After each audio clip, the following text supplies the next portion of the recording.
Hello guys, welcome back to my channel JRF with Pavan sir. इस video में मैंने आप लोगों के लिए बहुत सारे क्वेश्चंस कंपाइल किए हुए हैं।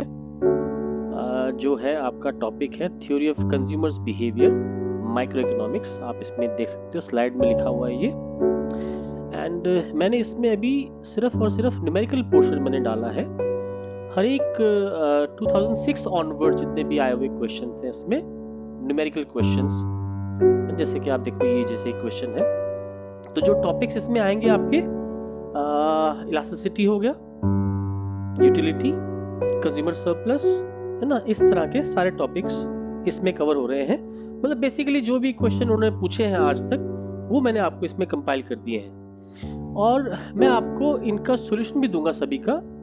इस वीडियो में मैंने अभी सिर्फ 2006 का एक क्वेश्चन मैंने उसका वीडियो बना के उसमें डाला है। किसी भी क्वेश्चन को सॉल्व करने से पहले मैं आपको थोड़ा उसका जो कॉन्सेप्ट का ओवरव्यू है वो दे दूंगा इसके अंदर, जिससे उसका सिमिलर कोई क्वेश्चन एग्जाम में आ जाएगा तो उसको भी आप सॉल्व कर पाओगे वहां पे। ठीक है ना। तो जैसे आप देखो 2006 में एक ये भी क्वेश्चन आया हुआ है इस तरह का, स्लोप के ऊपर है। इसके ऊपर वीडियो मैं बनाऊंगा। और फिर ये क्वेश्चन इलास्टिसिटी पे आया हुआ क्वेश्चन है। ये बाइलिंगुअल है, मतलब इसमें हिंदी में जो क्वेश्चन प्रिंटेड है वो भी मैंने डाल दिया इसके अंदर। और 11 का क्वेश्चन है ये, है ना। 12 का पेपर 3 था उस टाइम पे, तो उसमें ये सब क्वेश्चन आते थे। You can see this. तो ये एक क्वेश्चन है, आप इसको एक बार देख सकते हैं यहाँ पे।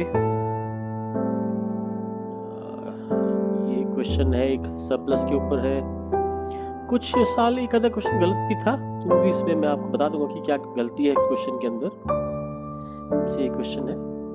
तो ये सारे क्वेश्चन हमने कैसे सॉल्व करने हैं, है ना, उसका मैं हर एक का मैं आपको वीडियो बना के दूंगा। बट यही है कि मेरी आपसे रिक्वेस्ट है कि आप मेरे चैनल को सब्सक्राइब कर लो। जो भी मैं नया वीडियो बनाऊंगा उसका नोटिफिकेशन आप तक पहुंच जाएगा उसके थ्रू जो है ना। इस वीडियो में देखिए 17 में आया हुआ क्वेश्चन है ये।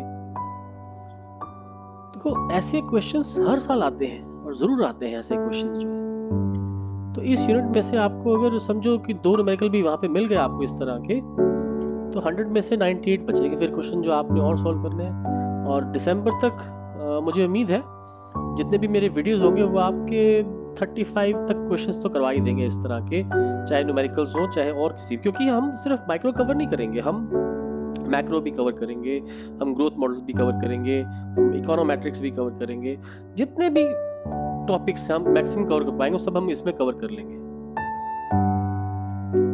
तो ये सब क्वेश्चंस है। तो अभी नेक्स्ट स्लाइड में 2006 का पहला क्वेश्चन का वीडियो मैं इसमें डाल रहा हूँ साथ में। ठीक है जी, thank you for watching, bye bye. चलिए, तो पहला क्वेश्चन है पहली स्लाइड का हमारे पास 2006 में आया हुआ क्वेश्चन है ये।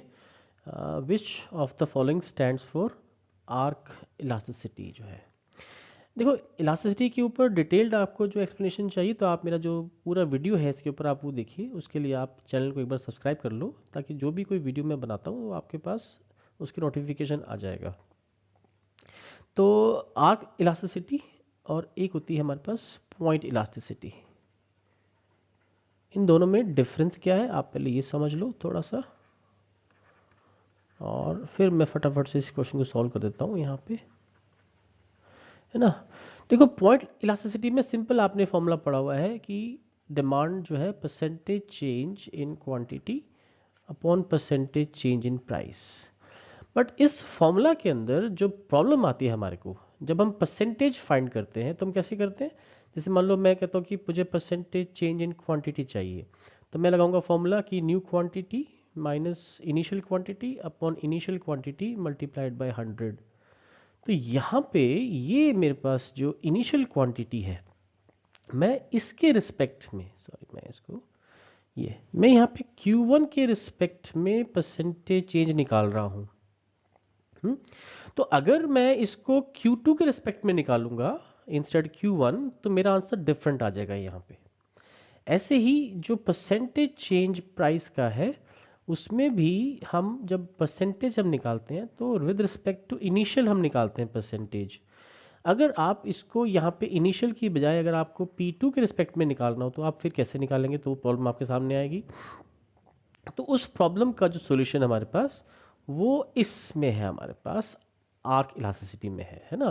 तो कोई भी आर्क है, सपोज आपके पास एक नॉन लीनियर डिमांड कर्व है, इसके अंदर एक किसी आर्क को हम ले लेते हैं, हिंदी में इसको चाप कहते हैं वैसे, चाप, नोट सोया छाप वाले चाप नहीं, चाप है ये।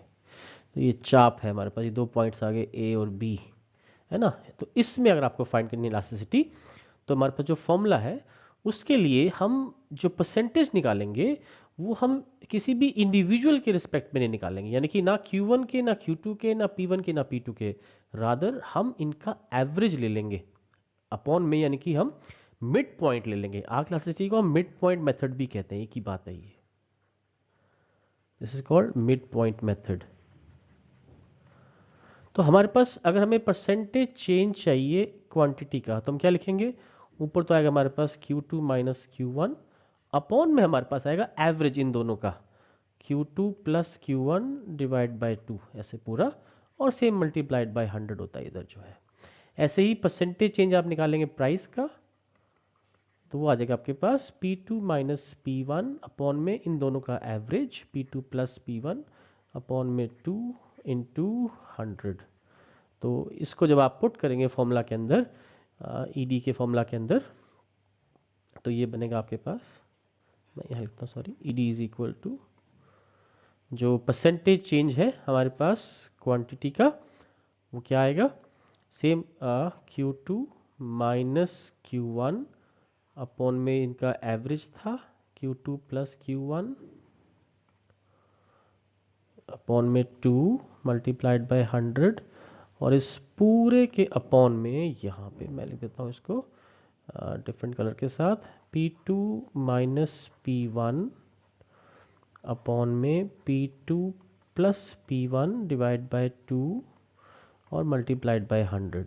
तो होगा क्या, सॉल्व कैसे करेंगे इसको हम, आप ये जो 100 से 100 कैंसिल आउट हो जाएगा, ये 2 से 2 भी कैंसिल आउट हो जाएगा, और अल्टीमेटली आपके पास जो फॉर्मूला बचेगा कि ED is equal to Q2 minus Q1 upon में P2 minus P1 into P2 plus P1, यहाँ पे ये ऊपर आ जाएगी रिवर्स होके और इन्वर्ट होके, और नीचे आ जाएगा हमारे पास Q2 प्लस Q1। आप चाहे थोड़ा इसको, और इसको अगर आप थोड़ा सा ऑल्टर करेंगे तो Q वाली एक तरफ ले लीजिए और PP वाले टर्म्स एक तरफ ले लीजिए, है ना। फाइनली अगर आप सॉल्व करेंगे तो Q2 माइनस Q1 अपॉन में, मैं इसको थोड़ा सा हाईलाइट कर देता हूँ, Q2 माइनस Q1 के अपॉन में Q2 प्लस Q1 लिख दीजिए आप, और इसके साथ मल्टीप्लिकेशन में P2 प्लस P1 जो है यहाँ पे,